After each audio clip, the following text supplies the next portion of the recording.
안녕하세요. 오늘은 제가 최근에 읽었던 이웃집 백만장자라고 하는 책의 후기를 공유를 해보고자 합니다. 이 책은 토마스 스탠리와 윌리엄 댕코라는 저자분들이 지은 책이에요. 백만장자를 많이 모아서 이 사람들은 과연 어떤 사람들인가 이 특징에 대해서 나열을 하고 있는 책이거든요.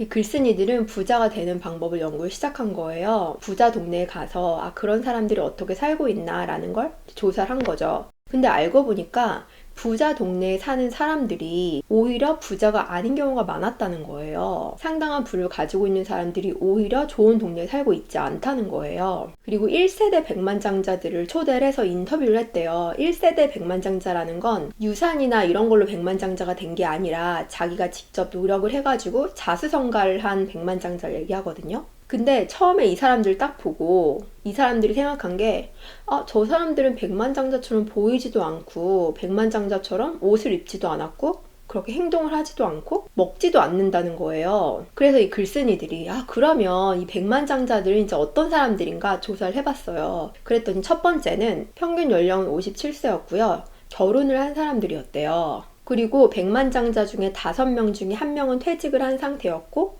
퇴직을 하지 않은 나머지 사람들은 3분의 2가 자영업을 하고 있었대요. 그러니까 미국의 노동 인구 중에서 20%만이 사업을 하고 있는데 100만 장자 중에서 3분의 2나 사업을 하고 있는 거니까 굉장히 많은 사람들이 사업을 하고 있는 거죠. 그리고 3분의 2는 일주일에 45시간에서 55시간 정도 일한대요. 일론 머스크 같은 경우는 일주일에 80시간에서 90시간 정도 일을 하고 최대로 120시간도 일을 한 적이 있다고 하잖아요. 그래서 자영업자들은 일을 더 훨씬 많이 한다고 합니다. 그리고 대부분의 백만장자들은 자기 집을 가지고 있고 그 집에 20년 이상 산 사람들이래요. 그리고 부유층 동네에 살지 않는데요.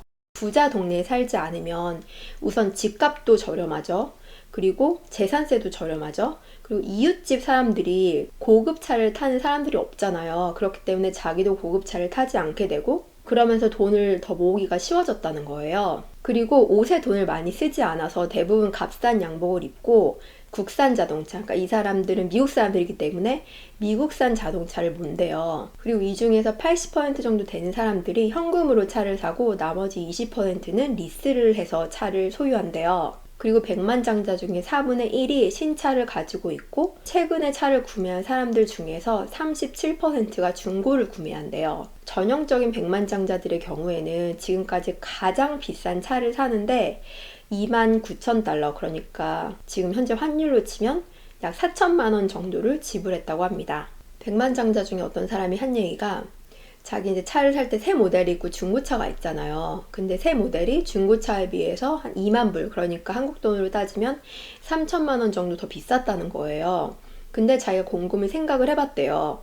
내가 이 신차를 소유한다는 그런 자존심 때문에 3천만 원이나 더 돈을 내야 되는 게 맞는 건가 아닌가. 근데 생각해봤더니 내가 이 자존심에 3천만 원을 쓸 게 아니다 라고 생각을 해서 중고차를 구매했다고 하더라고요. 그리고 다음으로 백만장자의 배우자들은 대부분 계획적이고 예산을 세우는데 철저한 사람들이래요. 그 자신도 되게 검소하지만 배우자는 돈에 대해서 훨씬 더 검소하고 훨씬 더 보수적이래요. 그러니까 한 사람이 돈을 만들어내는 그런 공격수 역할을 잘한다고 생각하면 또 다른 사람은 검소하게 생활을 하면서 이 수비수 역할을 잘 하고 있다고 하거든요.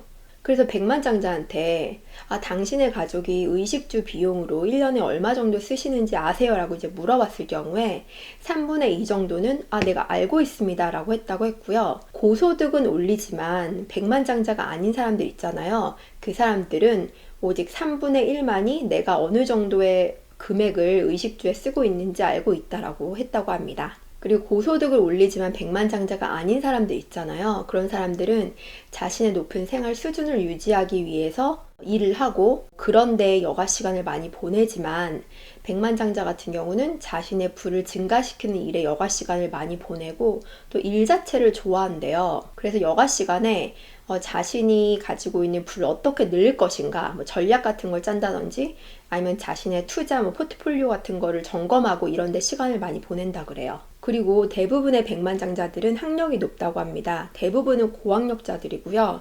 18%가 석사학위를 가지고 있고 8%는 법학 전공, 그리고 6%는 의학 전공, 그리고 6%는 또 박사학위를 가지고 있다 그래요. 그리고 자신이나 배우자 중에서 약 17%만이 사립학교, 그러니까 뭐 사립 초등학교라든지 고등학교를 나왔지만 자신의 자녀들은 55%가 사립학교를 보내고 있거나 아니면은 보낸 적이 있다 그래요. 그리고 백만장자는 까다로운 투자자라고 합니다.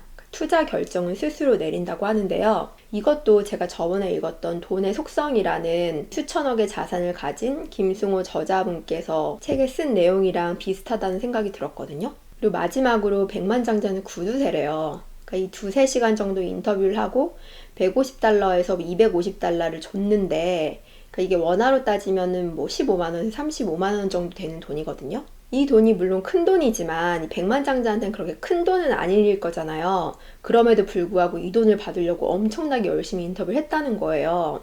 그리고 이 사람들이 마지막에 이 돈을 원하시면 당신의 이름으로 자선단체에 기부를 해드리겠습니다 라고 했대요. 그랬더니 그 사람들이 하는 말이 제가 제일 좋아하는 자선단체는 바로 저 자신입니다 라고 얘기를 했다고 하는 거예요. 이것도 돈의 속성에서 김승호 저자분이 쓴 내용이랑 비슷하다는 걸 많이 느꼈거든요. 왜냐면 이분도 작은 돈을 소중히 여겨야지 큰 돈도 벌 수 있다라고 하면서 길거리에 떨어진 10원도 되게 소중히 주었다라는 그런 내용이 있었거든요.